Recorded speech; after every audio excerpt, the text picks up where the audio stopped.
idea down about the odd combination within the Angels and all these cycle clubs of definite kind of hoodlum, thug, lower class types, and kind of bourgeois, middle class, upper middle class type outcast misfits. And these are the ones who really give it the tone and the imagination. They're in a minority, definitely. Terry's one. But the bulk of them are absolute straight-out, hard-nosed prol hipsters, or just prols, as where he said.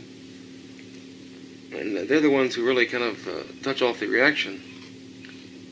Touch it off, but they're geared to that sort of violent retaliation type thing. And if it weren't for this kind of this group of defectors from the middle class and from another strata of awareness, the Angels wouldn't have this. There'd be no mystique about them. There'd be no. They wouldn't have these kind of strange little flights of imagination that make them interesting. Like Terry's reading the Magic Christian, and just little things like the emblem. That took a lot of work, and there's a lot of imagination in it. But it comes from a very few people who were attracted to it from some other general area of society. The base of it is unquestionably the base of any other kind of hoodlum gang. It's lacking in imagination and just common sense and ambition and possibility, and they're limited in every way by environment and heredity. And if it weren't for this influx, small and kind of gradual, of outsiders from defectors, then there wouldn't be anything called the Hells Angels. They'd just be called thugs, and they'd be content to be called thugs. They wouldn't care. But it's this other element that gives it the color and imagination and the kind of madness that makes it interesting. Well, they run it down. This girl was, this poor little 19-year-old broad. Yeah. She'd been around the club for about a year, and there was a bunch of people in that bar that night. Remember what bar it was? Yeah, the Wanderer bar. Wanderer? Yeah. Where in Sacramento was it? Almost downtown. Yeah. And she'd been around there. She'd been trying to make it with somebody all night, And, she'd been laying on the shuffleboard machine making out with this one guy all night, just copping feels and the whole thing, just getting downright all nasty. And what had happened, I went outside and I had a fight with my wife, and I was outside. We got in a fight and I punched her. And I looked around, she come running out the door. What did she do? Was she working there, like a waitress or anything? No, she was just in the bar. And she come running outside, split. So what the hell happened? Well, she was in the bar, and she got all carried away, and they got her Levi's unbuttoned. Somebody took her, they didn't take her Levi's down. She got, she was helping do it, man. Yeah. She was drunk. Everybody else was too. And she got her Levi's down around her ankles, She got all paranoid, man. So she just jammed her Levi's back up and split. And I was, the way it was run down at the trial, and I was arrested for it, The way it was run down the trial, that nobody had actually, gone down on a girl. But while taking her Levi's down, somebody's finger got in it, or something like that, Because, she never did get this act performed on her. It never did happen. And, Who testified to it? Did they say there? Somebody, She's the only one. Oh, nobody else, Yeah.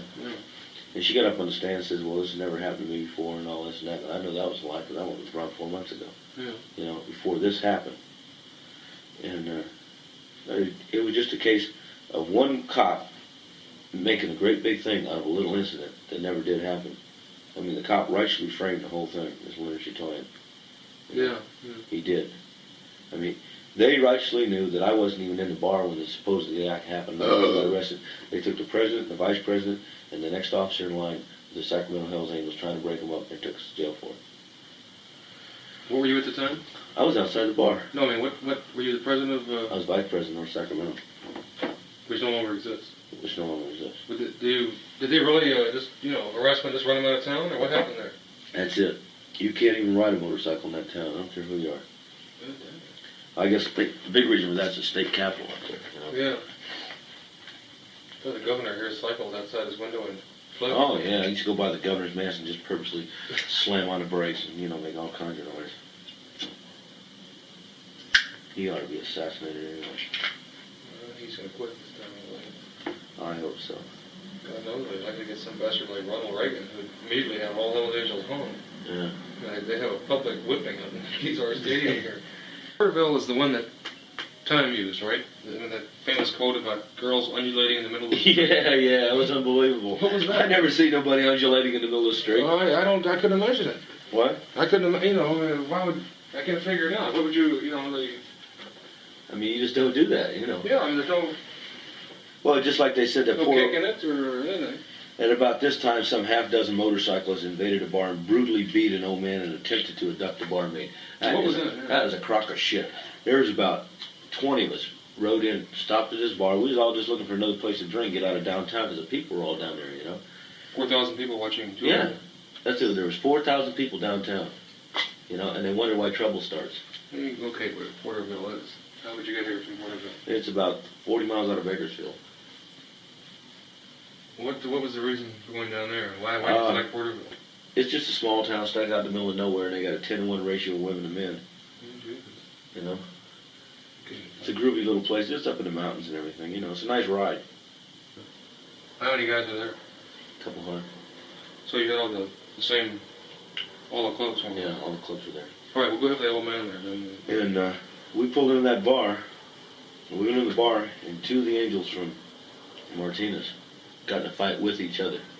Is that very often? Yeah, every once in a while. You run around with a guy for, months and see him every day. You're bound to, somebody's going to get somebody's nerves. The best way to do is punch him. Yeah, I did that. Good friend. And then you're good friends. It just happens to good friends. So, anyway, they got in a fight in the bar, and we broke it up right away.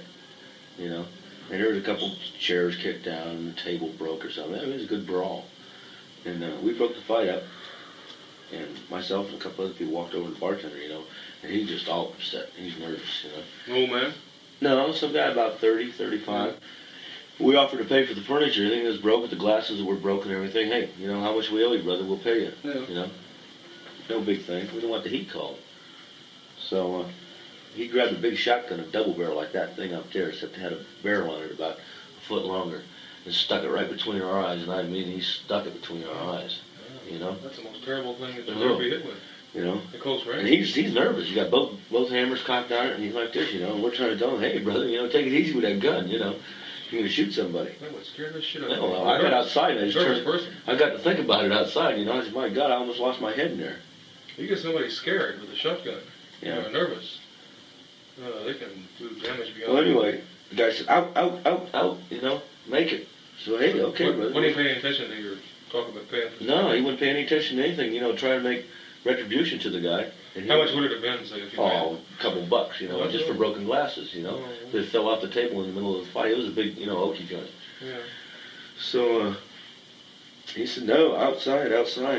So we started to go out the door, and this old guy at the end of the bar picked up a beer glass and threw it at me. He was just sitting at the bar, and one of the Local type. Local yokel, some old drunk. He was an old wino. It was a wino type joint, Yeah. So he threw the beer glass and it was sailing by my head, and I looked at the guy, and one of the guys from Oakland was standing right next to him, and all he did, he just turned around, and he grabbed the guy and hit him once, and the guy went to lunch. Yeah. That was it. Hit him one time. No, didn't kick him or nothing. It says here, half a dozen motorcyclists brutally beat an old man. Yeah. One guy hit the guy one time. The guy wasn't that old. If he could throw beer glasses, he can get punched. Yeah, right. So he just hit the guy one time, and we split, and that was all there was to it. But that's the way it's wrote out. What was that hospital business? Going into the hospital and searching for the victim. That's in there. No. That didn't. What had happened, when we left that place, everybody jammed, just really got on it. And we coming back into town's about, I guess it's about 10 blocks.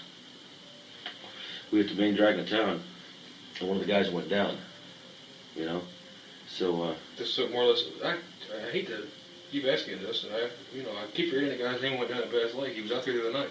Fripp. I can't, for some reason it didn't stick in my head. But something like that. Yeah. Kind of drunk. Yeah, the guy was drunk, and he just come around the corner and slid, Yeah. And he's laying out there in the street, all bleeding and everything, and the cops come right behind him, and the cop got out of his car, stuck his foot in the guy's chest, just put his foot right in the guy's chest and broke out his book and started writing a ticket. Righteously. So about 20 minutes later, they finally got around to calling the ambulance. They called the ambulance, took the guy to jail, and that's some of the guy's members. He was from another club down south, an Angel club down south, not Purdue, another club. They went to the hospital to see if he was all right, and that's the only time the Angels went to the hospital. They didn't go looking for the old man or anything like that. That's kind of ridiculous. Yeah, it didn't make any sense. Also, it didn't make any sense that if they were out there looking for him, they didn't find him. Yeah. Because it's pretty easy to find people in the hospital. It sure is. No, they just went to the hospital to see if this guy Bert was all right.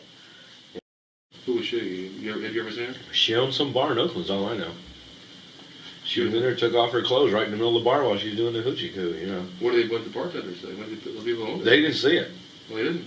And she dropped her pants down, boy. Snatched her up and hit her over the shoulder and went out to the panel truck.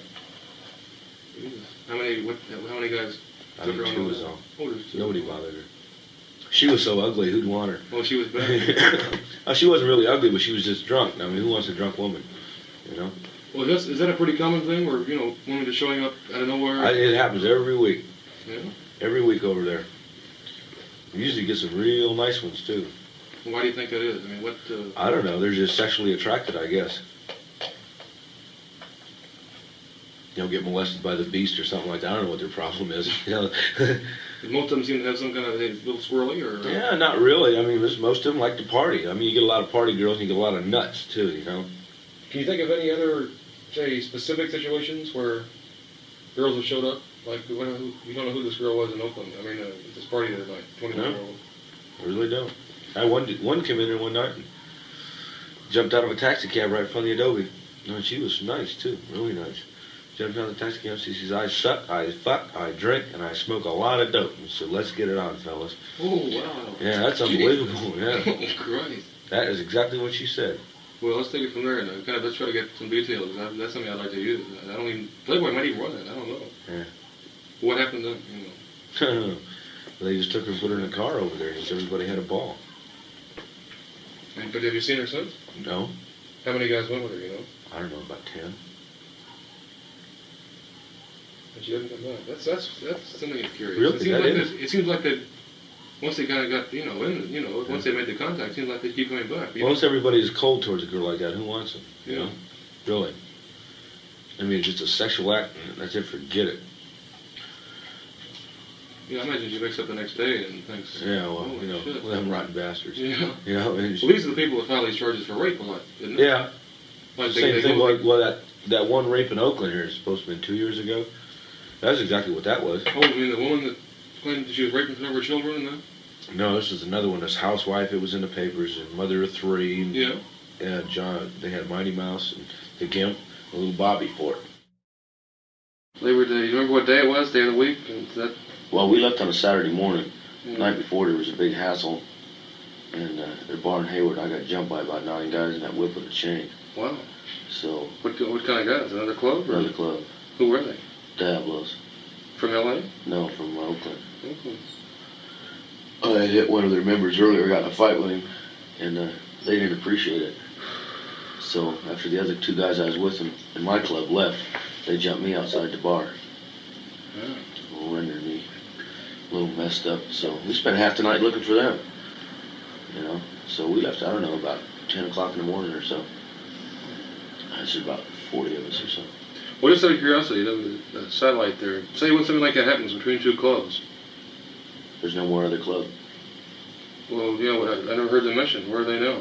They're not. Did you go back and get some of them at one point? Yeah.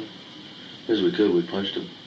But it doesn't... It doesn't happen very often. People don't mess with us. Yeah. But they had one little agitator there that thought he was something. And he started the whole thing. He has since left the state. Is there anybody who disputes, say, the Hells Angels claim to be the number one... Nobody. No club claims that, they're tougher or classier or anything? We're the only club. I didn't think so.